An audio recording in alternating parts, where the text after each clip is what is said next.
अस्सलाम वालेकुम students, I am Mohammad Ayyaz from MA science academy.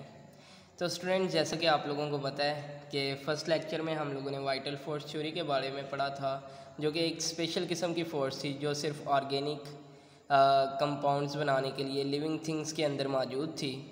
तो आज जो है हम स्टडी करेंगे नेक्स्ट हमारे पास पूछे जाने वाले दो क्वेश्चन जो इंट्रोडक्शन के अंदर ही शामिल हैं। सबसे पहला क्वेश्चन है कि rejection of vital force theory के वाइटल फोर्स थ्योरी को किसने रिजेक्ट किया और ये किस तरह से रिजेक्ट हुई, तो इसको आज हम डिस्कस करेंगे। तो स्टूडेंट्स, कुछ वक्त के बाद एक साइंटिस्ट जिसका नाम फ्रेडरिक वूलर था, इन्होंने जो है अपनी जो है थ्योरी पेश की, अपना एक ऑर्गेनिक कंपाउंड इन्होंने डिस्कवर किया। तो इन्होंने जब इनऑर्गेनिक कंपाउंड से वो ऑर्गेनिक कंपाउंड डिस्कवर किया तो जो है वाइटल फोर्स थ्योरी जो है इन्होंने रिजेक्ट कर दी, उसे मानने से इनकार कर दिया। सही है। तो इन्होंने क्या किया, एक इनऑर्गेनिक कंपाउंड अमोनियम सायानेट लिया, उससे एक ऑर्गेनिक कंपाउंड तैयार कर दिया जो कि यूरिया था। तो इस क्वेश्चन का आंसर जो है हमसे ये MCQs में भी पूछा जाता है। तो साइंटिस्ट का नाम पूछा जाता है, वो वूलर है, फ्रेडरिक वूलर, F वूलर भी है। सही। तो दूसरे नंबर पे इस शॉर्ट क्वेश्चन का आंसर अगर हमसे पूछा जाए तो वो हम इस तरह से देंगे, this theory was rejected by Frederick Wohler. किसके ज़रिए ये रिजेक्ट की गई थी? फ्रेडरिक वूलर के ज़रिए। when he synthesized urea from ammonium cyanate, जब उन्होंने यूरिया को सिंथेसाइज कर लिया, किससे? अमोनियम सायानेट से। ठीक हो गया।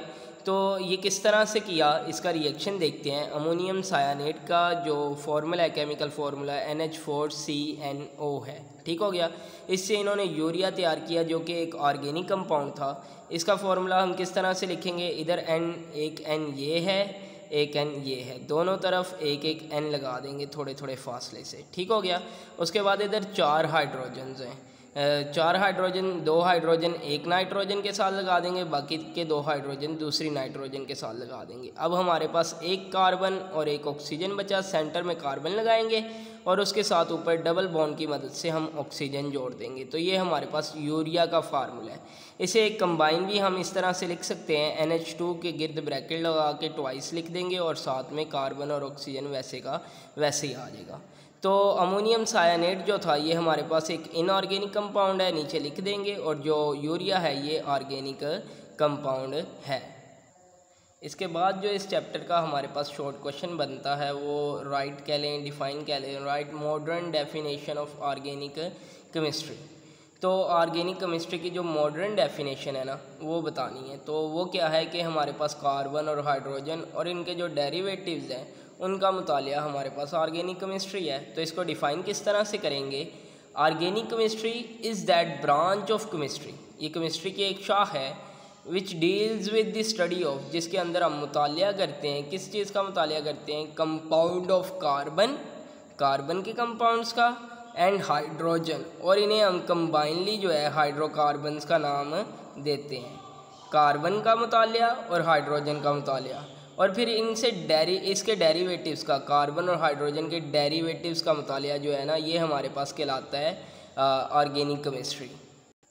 अब यहाँ पे सवाल ये है कि सर डेरिवेटिव्स क्या होते हैं? तो डेरिवेटिव्स हमारे पास जो है ना, कार्बन और हाइड्रोजन के अलावा कार्बन और हाइड्रोजन के साथ नाइट्रोजन आ जाए, सल्फ़र आ जाए, ऑक्सीजन आ जाए, तो वो इसके जो हैं कार्बन और हाइड्रोजन के डेरिवेटिव्स के अंदर आ जाते हैं। ठीक हो गया।